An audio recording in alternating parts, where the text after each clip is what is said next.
CPI Narayana ఏదైనా నిర్మోహమాటంలో మాట్లాడటంలో అతని తర్వాతే ఈ రోజున పవన్ కళ్యాణ్ గారి గురించి చాలా ఘాటుగా మాట్లాడాడు.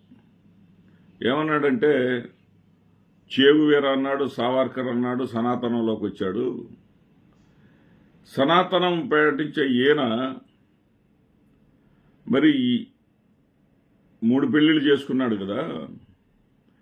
3 పెళ్లిళ్ళు చేసుకున్న ఆయన మరి సనాతన ధర్మం పాటిస్తాడా? ఆ ధర్మం పాటించేటటువంటి పరిస్థితి సాధ్యమైద్దా? సహగమనం అనేది, సతీ సహగమనం అనేది చేయాలి కదా సనాతనం ప్రకారం అంటూ చాలా దూరం వెళ్ళాడు, చాలా ఘాటుగా వెళ్ళాడు. సరే, వీళ్ళందరికీ కూడా కమ్యూనిస్టులందరూ కూడా ఈ మధ్య ఘాటుగానే పవన్ కళ్యాణ్ గారి మీద విమర్శిస్తూ ఉన్నారు. పవన్ కళ్యాణ్ గారికి అసలు ఏ మాట మీద అయినా నిలబడేటటువంటి స్థిరత్వం లేదన్నది అందరికీ తెలిసిన విషయమే. స్థిరత్వం లేకపోయినా అతని ఏకైక ఎజెండా మాత్రం అతని దగ్గర ఉంది. ఆయన దగ్గర ఉన్నటువంటి ఏకైక ఎజెండా ఏంటంటే జగన్మోహన్ రెడ్డి గారిని రాజకీయంగా ఎదగనీయకూడదు.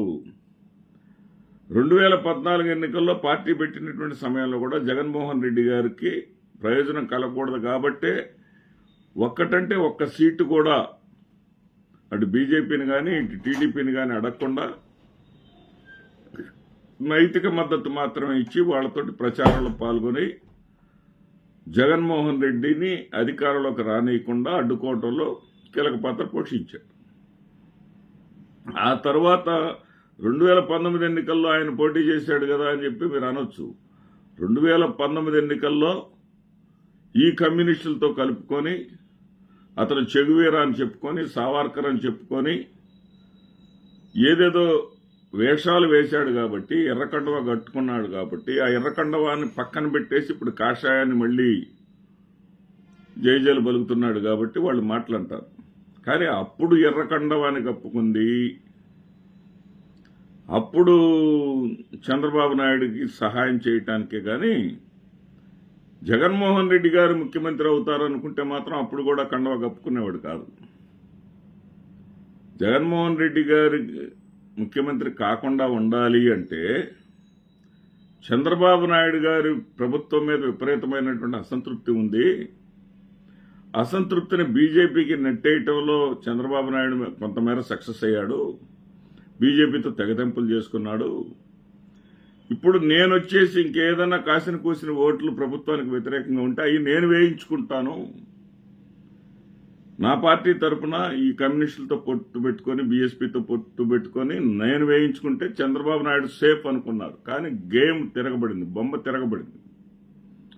బొమ్మ తిరగబడిన దగ్గర నుంచి పవన్ కళ్యాణ్ మనస్తత్వమే మారిపోయిందండి. వెంటనే మళ్ళీ కాషాయం, వెంటనే మళ్ళీ బీజేపీ, మళ్ళీ వెంటనే సనాతన ధర్మం. ఎంత స్థాయికి వచ్చాడంటే తెలుగుదేశం పార్టీ అయినా సరే మరి లౌకిక పార్టీగా తనకున్నటువంటి ముద్రని చెరిపి వేసుకోలేక పూర్తిగా బీజేపీ వైపు వంగటానికి తటపటాయిస్తుందేమో కానీ ఈయన మాత్రం కాషాయం దుస్తుల్లో దర్శించడానికి కానివ్వండి, తిరుపతి లడ్డు అంశంలో ప్రాయశ్చిత్త దీక్ష చేసుకోవడానికి కానివ్వండి, లేదా కేరళ, తమిళనాడు రాష్ట్రాల్లో సనాతన యాత్రలు చేయడానికి కానివ్వండి, లేదా బీజేపీ సిద్ధాంతాలైనటువంటి హిందీని దక్షిణాది రాష్ట్రాల మీద రుద్దటానికి కానివ్వండి, ఎక్కడ కూడా రాజీ పడనంతగా పోరాటం ఈయన చేస్తున్నాడు. ఎన్ని చేసినా ఏం చేసినా అతని స్థాయి ఏంటో అతను తెలుసుకొనే చేస్తున్నాడు. అతనికి ఏంటంటే ఈ సినిమా ఫీల్డ్ వాళ్ళు వచ్చి రాజకీయాల్లో చేరితే ఈ రోజుల్లో ఏం సాధిస్తున్నారు, ఏం చేయగలుగుతున్నారు అనేది అతనికి స్పష్టమైనటువంటి అవగాహన ఉంది. గతంలో ఎంజీఆర్, ఎన్టీఆర్ వీళ్ళు అద్భుతాలు సృష్టించారు. ఎన్టీ రామారావు గారు ఒక అద్భుతాన్నే ఆవిష్కరించగలిగారు అంటే ఇక్కడ కాంగ్రెస్ పార్టీ దశాబ్దాలుగా పరిపాలిస్తూ అవినీతి, అసమర్థతతో కూరుకుపోయి ఉంది. ఆ ప్రభుత్వాన్ని జైపాల్ రెడ్డి, వెంకయ్యనాయుడు లాంటి ప్రజానేతలు బాగా విమర్శించి ఆ ప్రభుత్వం మీద వ్యతిరేకతని బాగా తీసుకొచ్చారు.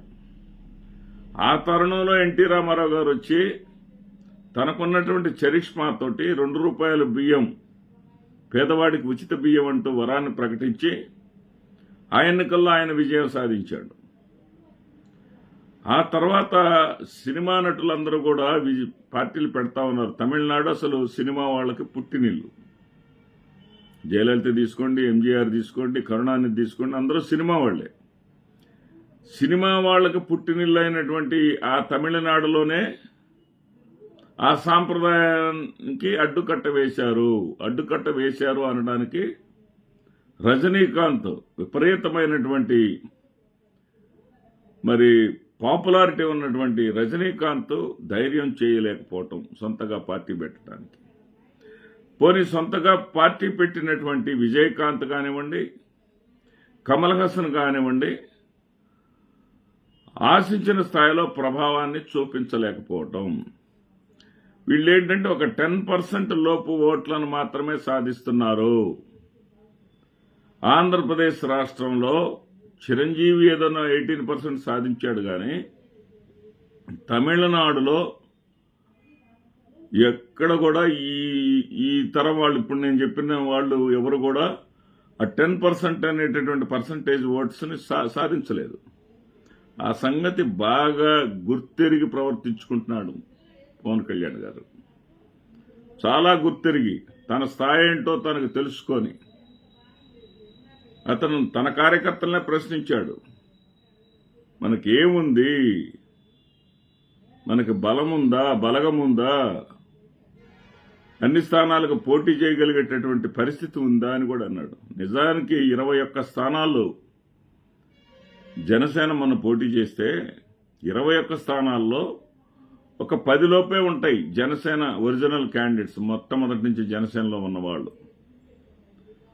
10కి పైగా తెలుగుదేశం పార్టీ నుంచి వచ్చిన వాళ్ళు, ఒక ఎంపీ అయితే ఏకంగా వైఎస్ఆర్సీపీ నుంచి వచ్చినవాడు బాలశౌరి, అదేవిధంగా కొంతమంది ఎమ్మెల్యేలు కూడా, తిరుపతి ఎమ్మెల్యే కూడా వైసీపీ నుంచి వచ్చినవాడే. ఇట్లా వైసీపీ టీడీపీలకు చెందిన వాళ్ళకి స్థానాలు ఇచ్చుకోవాల్సినటువంటి పరిస్థితి 21 సీట్లలోనే జనసేనకు ఉందన్న సంగతి బాగా తెలిసినటువంటి వ్యక్తి పవన్ కళ్యాణ్.